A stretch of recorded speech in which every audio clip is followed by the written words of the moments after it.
Olá, muito boa tarde. Começa agora o programa Mercado Futuro. Eu converso com vocês aqui do estúdio da B3, Brasil Bolsa Balcão, centro histórico da cidade de São Paulo. Bem, você sabe que o programa você pode ver pela TV, como você vê há tantos anos, e também pelo Facebook. Ele é veiculado simultaneamente nas duas mídias. E depois de uma semana ele vai para o vai para o YouTube. Além disso, eu estou agora com uma equipe que está me inserindo nas chamadas redes sociais. Então, tem foto no Instagram, tem texto no Twitter, enfim, entra aí que você acha tudo sobre o programa Mercado Futuro, tá bom? E lembre-se de dar aquele like, porque eu fico mais feliz. Quanto mais like tem, mais feliz eu fico. Bem, como introdução a esse programa, as leis, a Constituição brasileira, a nossa agora é a de 1988, né? As leis são feitas para serem cumpridas. Então você lê lá, pode isso e não pode aquilo. Ou pode e não pode, por aí vai. Acontece que no direito, não sei se é só no brasileiro ou no universal, existe a interpretação da lei. Um advogado interpreta a lei, um desembargador, um juiz, tem interpretação. Então às vezes interpreta de uma maneira, às vezes interpreta de outra. Estou tentando achar aqui no fundo da memória meus parcos conhecimentos do tempo da escola de Direito.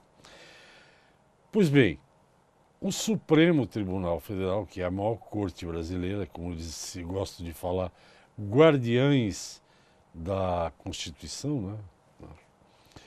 Eles tomaram uma atitude em 2011 em relação a um fato que vocês já vão saber. E quando voltou a julgamento em 2016 ou 2017, não lembro bem, não, eles mudaram de ideia. Ou seja, num momento disseram que aquilo era inconstitucional, então não tinha que cumprir. 5, 6 anos depois falaram que era constitucional. Trata-se da novela inacabada no Brasil chamada Fundo Rural. Eu já trouxe vários advogados aqui para falar sobre o assunto, até pela abertura que eu fiz do programa, a interpretação da lei. Hoje eu vou conversar com a advogada, a doutora Fernanda Teodoro, do escritório Mandalite JBM Advogados. A doutora Fernanda já esteve aqui uma vez. Hoje ela volta.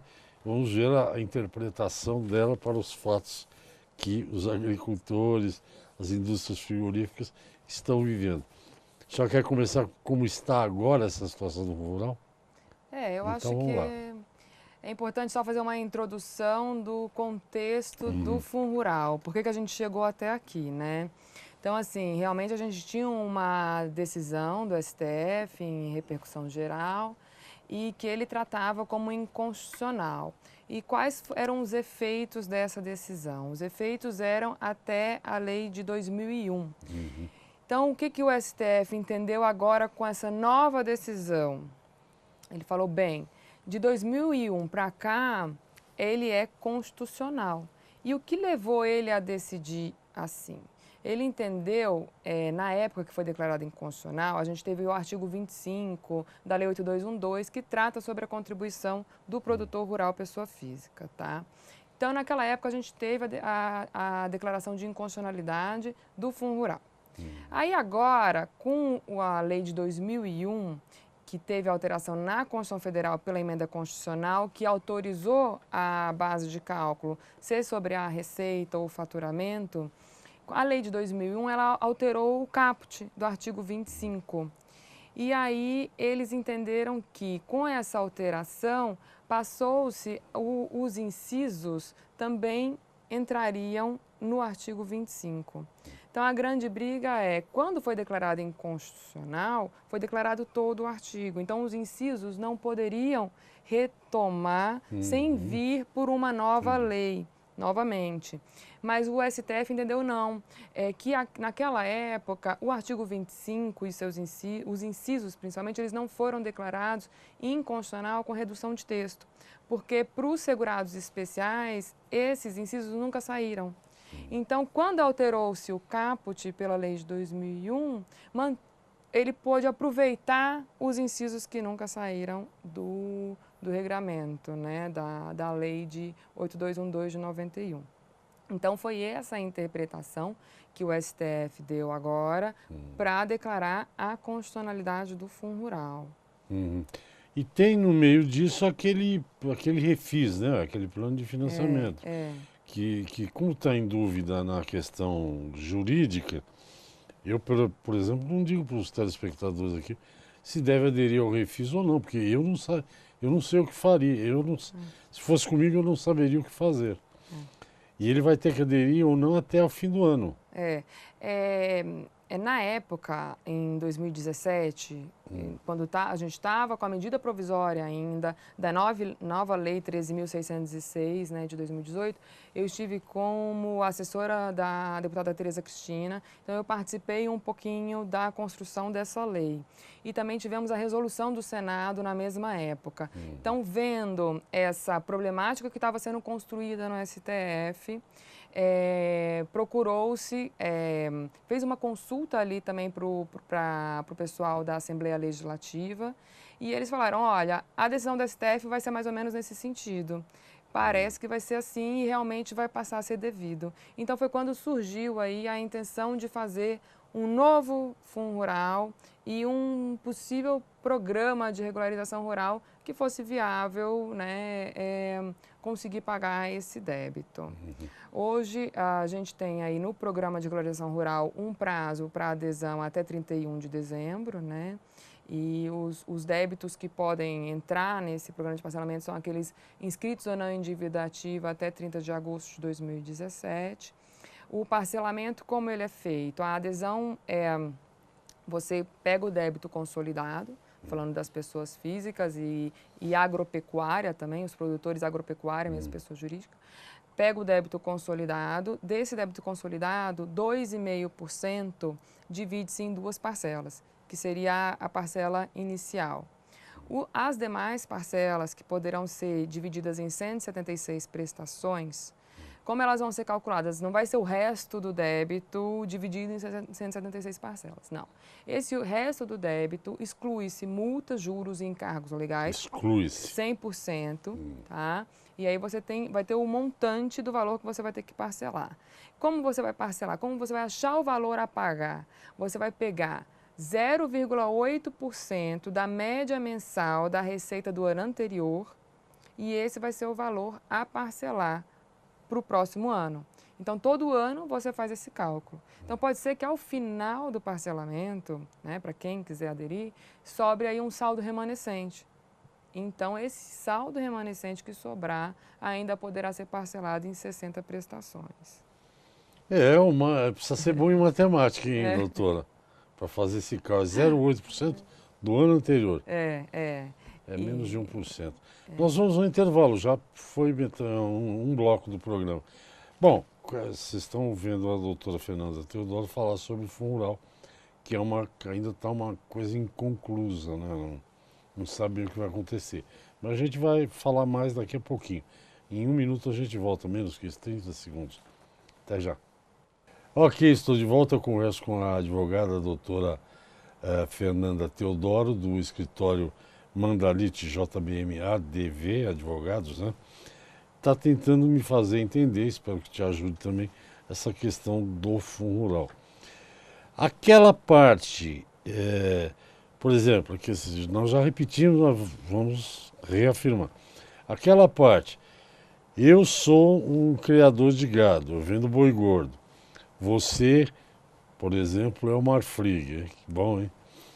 Aí eu vendi boi para você e você me descontou o Fundo Rural. Agora, pelo que eu entendi, a responsabilidade não foi tua depois de pagar esse Fundo Rural. Ela voltou para mim. Então, a grande questão, eu acho, hoje em dia, realmente é do subrogado, no caso do adquirente, né? Que é o artigo 30, inciso 4, que com a resolução do Senado número 15, traz a eficácia suspensiva desse artigo. E, então, isso está gerando uma grande discussão sobre o assunto, né? E da mesma forma, o que essa resolução do Senado trouxe? Ela falou, olha, É inconstitucional o Fundo Rural, é inconstitucional a subrogação, porque não veio na lei de 2001 como deveria ter vindo. Sobre o Fundo Rural mesmo, o STF já se pronunciou e falou que é constitucional. Okay. Tá? Sobre a subrogação, que é esse artigo 30, inciso 4, a gente não teve manifestação do STF. Então, tem-se essa discussão. Apesar de ter essa discussão, a Receita Federal, agora em setembro, soltou um parecer, uma consulta, COSIT 96, que fala que não, que a subrogação não foi declarada inconstitucional, que ela ainda existe. Então, assim, aparentemente, a Receita Federal vai sim procurar o adquirente para cobrar essa conta. Porque para ela, o entendimento interno dela é que a subrogação prevalece. O adquirente aqui no meu exemplo é você. É o frigorífico, Okay. no caso. Okay. E aí, o que acontece? A gente tem várias situações. A gente tem situações em que o produtor rural tinha liminar e levou para o frigorífico. Aí, nesse caso, o produtor rural deu causa ao não recolhimento. Então, o frigorífico vai ter que mostrar, olha, para essas pessoas aqui, eu tenho liminar. E eu não recolhi porque eles não me deixaram recolher. Okay. Tá? E nas situações em que mesmo o contribuinte tendo liminar e não tendo levado para o frigorífico, ele não deu causa ao não recolhimento, porque o frigorífico nem sabia da liminar da existência dele. Né? E temos situações em que o contribuinte não fez nada, não entrou com ação, não tem liminar. E não pagou. E não pagou. E teve quem pagou tudo direitinho. E nesse caso, seria responsabilidade do frigorífico na visão da Receita Federal.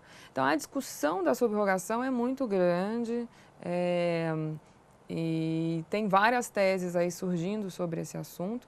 Então, mesmo os adquirentes estão ainda indecisos se vão aderir ou não ao programa de parcelamento rural por conta dessa questão da subrogação. Se seriam eles mesmos responsáveis pelo recolhimento desse tributo. Tudo começou com uma ação do Mata-Boi, né? Um frigorífico aí chamado Mata-Boi, né? Isso. Que ele não...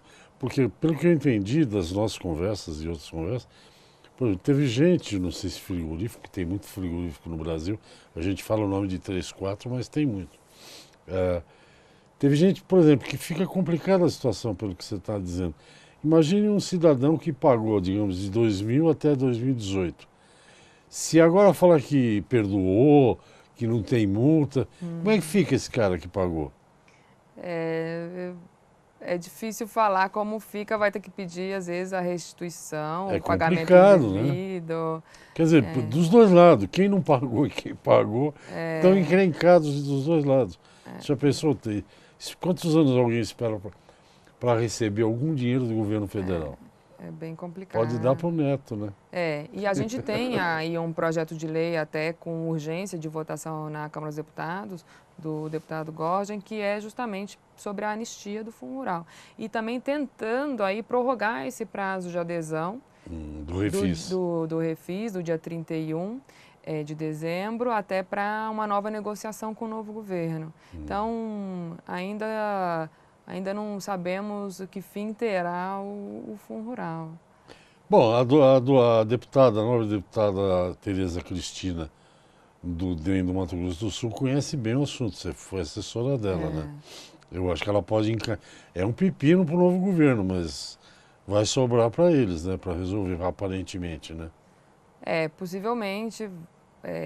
de alguma forma, se tiver essa prorrogação aí do prazo, sim, né, vai acabar afetando eles. Então, até agora, a intenção, acho que é acabar, tentar essa adesão e esse projeto de lei, ver qual que vai ser a tramitação dele na Câmara dos Deputados. Segundo os teus cálculos, né, a tua consultoria lá, o teu trabalho no escritório, essa dívida é aquele número que falaram mesmo, 17 bilhões de reais? Na época até que a gente estava fazendo esses cálculos e chegavam também a nós esses números, e a Receita Federal já tinha aí até uma planilha aí do débito. Então, esses cálculos são fontes da Receita Federal, que a gente não sabe como ela chegou a esses números. Mas, possivelmente, sim, é um valor bem alto, porque faz muitos anos, né? E se considerar 2% sobre a receita de todo produtor rural, é um valor a se considerar. Precisa ver qual é a base que eles usaram, né? Por exemplo, tem um número aí que se fala, né? Valor bruto da produção, né? VPB, tá por volta de 500 bilhões, né? Aí você pega 2%, né? É um bocado de dinheiro. O que faz um cidadão agora, fim de ano chegando, os frigoríficos, eu imagino que eles estejam bem forrados com consultoria jurídica, né? Estão esperando lá para ver o que dá. JBS, isso aí parcelam, não parcelam e tal. Mas o produtor, ele não fica na dele quietinho, esperando ver o Supremo se manifestar?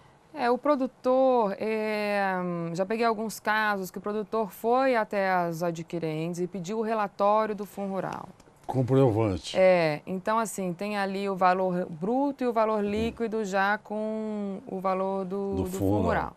Então assim, a ideia é calcular esse valor do Fundo Rural, ver o que a empresa recolheu, o adquirente recolheu ou não recolheu e fazer seus cálculos se vale a pena aderir ou não, procurar também um advogado de confiança, um contador para fazer esses cálculos, mas assim, é difícil aconselhar a aderir ou não, acho que isso aí vai depender da situação de cada um. Hoje a gente vê muitas empresas aderindo, principalmente os adquirentes, por questão de certidão negativa de débito, né? Então, para quem precisa de certidão negativa de débito, é sim uma boa saída. O programa de regularização rural, com esses benefícios, ficou bem atrativos, porque inclusive você do saldo remanescente pode utilizar crédito de prejuízo fiscal, né, base de cálculo negativo da CSLL, e inclusive tem pessoas físicas também usando prejuízo fiscal, impetrando mandado de segurança para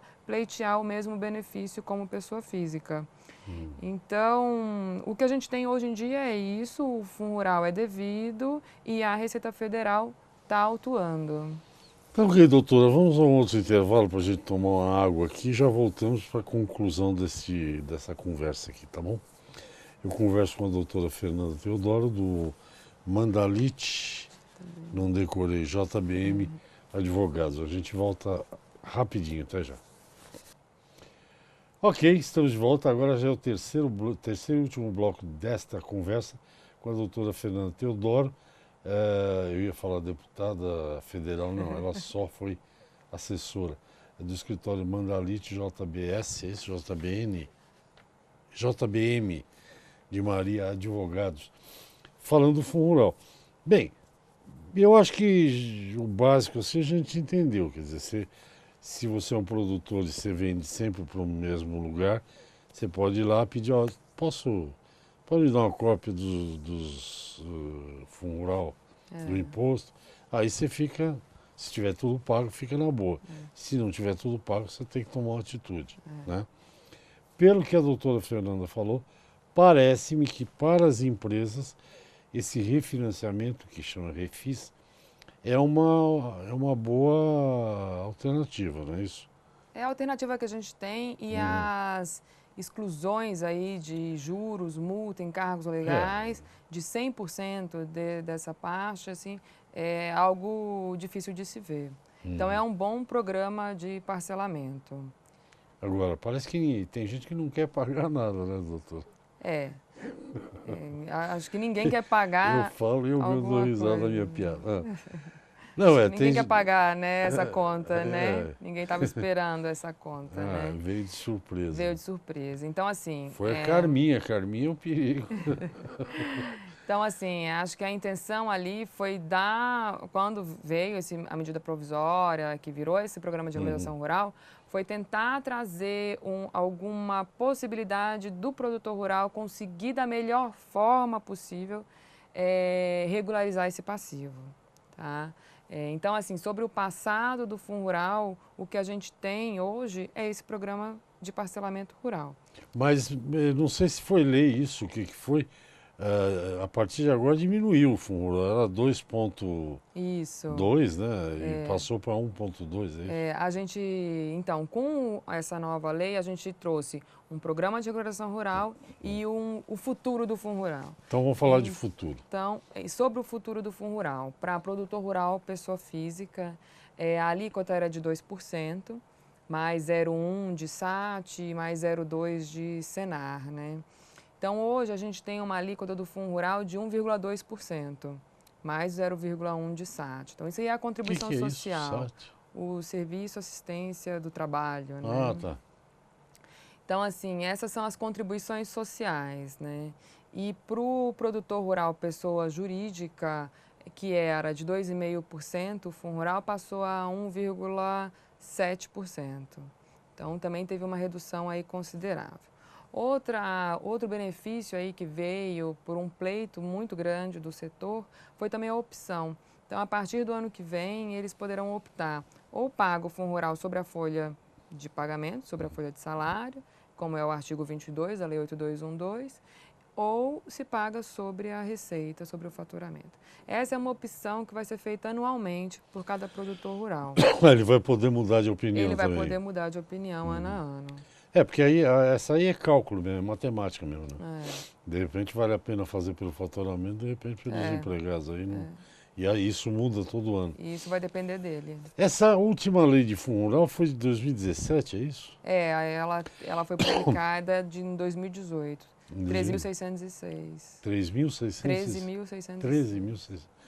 Bem, agora quem vai dar o próximo passo? É o presidente eleito?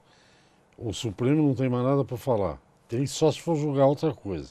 O Supremo, se ele for julgar aí sobre a subrogação, né, que é a inconstitucionalidade ou constitucionalidade do artigo 30, inciso 4, mas sobre o Fundo Rural, ele já falou, já decidiu embargo de declaração e já transitou em julgado agora em novembro. Não tem Então não tem para onde correr, não. Tá. Tem uma ADIM no STF sobre o assunto, mas que deveria ter sido até julgada junto com esse recurso e que não foi. Então, ainda tem uma ADIM sobre esse assunto no STF. ADIM, para quem não sabe, eu também não sou bom nisso, mas é ação direta de inconstitucionalidade. Isso. Né? É contrariando exatamente lá é constitucional ou não constitucional. Exato. E em termos de... A gente sabe que o Brasil é um país gigantesco e tem todo tipo de proprietário e de empresa. Tem empresa que paga, independente do que está acontecendo, ela vai lá e deposita fundo rural, outras nem tanto. De uma maneira geral, você sempre vai precisar procurar um advogado para resolver essa questão indefinida até agora. Eu acho que esse foi um tema muito debatido, né? Que vem sendo debatido. Então, acho que os produtores rurais, eles já vêm participando dessas discussões, mas chegar a tomar uma posição do que fazer, e o prazo está se estreitando, né? Porque é agora 31 de dezembro. Então, todo mundo agora já tem que se definir, né? O que vai fazer ou não. Teve ação, inclusive, que é outra coisa de advogado. Advogado tem, mas... Negócio, você entra com uma ação, depois eu posso entrar com amicus curiae, é isso? Como é que fala? Com amicus curiae, por exemplo, em ações diretas de inconstitucionalidade, os setores têm as pessoas que podem entrar como amicus curiae. Ou seja, eu também quero... Pessoas físicas não estão dentro dessa lista, mas assim, as sociedades, entidades de classe que têm interesse na demanda e querem contribuir com o assunto, podem pleitear um amicus curiae para fazer parte, para integrar um parecer, né, para ajudar aí nos esclarecimentos dos fatos e da matéria. O prazo, quem vai mudar esse prazo de entrar no refinanciamento ainda será o presidente Michel Temer, se é que ele vai mudar, não é? Ainda será. Porque dia 1º já é outra conversa. Já é outra conversa. Então tem que ser. E tem alguém fazendo esse meio de campo, já que você abandonou a Tereza Cristina e veio para São Paulo? Pelo que, assim, é um grande pleito lá dentro hoje em dia do setor, é exatamente isso. É pedir Na Câmara. na Câmara, é pedir uma prorrogação para levar esse assunto para o novo governo. Então, o setor está agindo Imaginando ativamente. que a frente parlamentar tem mais de 200 deputados, eu acho que não é tão inimaginável assim que isso seja obtido. Tanta coisa aí. Nosso tempo acabou, doutora. Quando eu acordei hoje às 6 horas da manhã que eu vi que que não ia aceitar meu convite, eu fiquei tão triste, mas deu tudo certo. Deu tudo certo. Fernanda, muito obrigado, boa sorte. A gente continua acompanhando aí até dia 31, vamos ver o que é que rola, né? Obrigado mais uma vez, Obrigada. doutora Fernanda Teodoro, do escritório Mandalite, JBM Advogados, falando sobre essa questão do fundo rural. Até o próximo programa. Obrigado.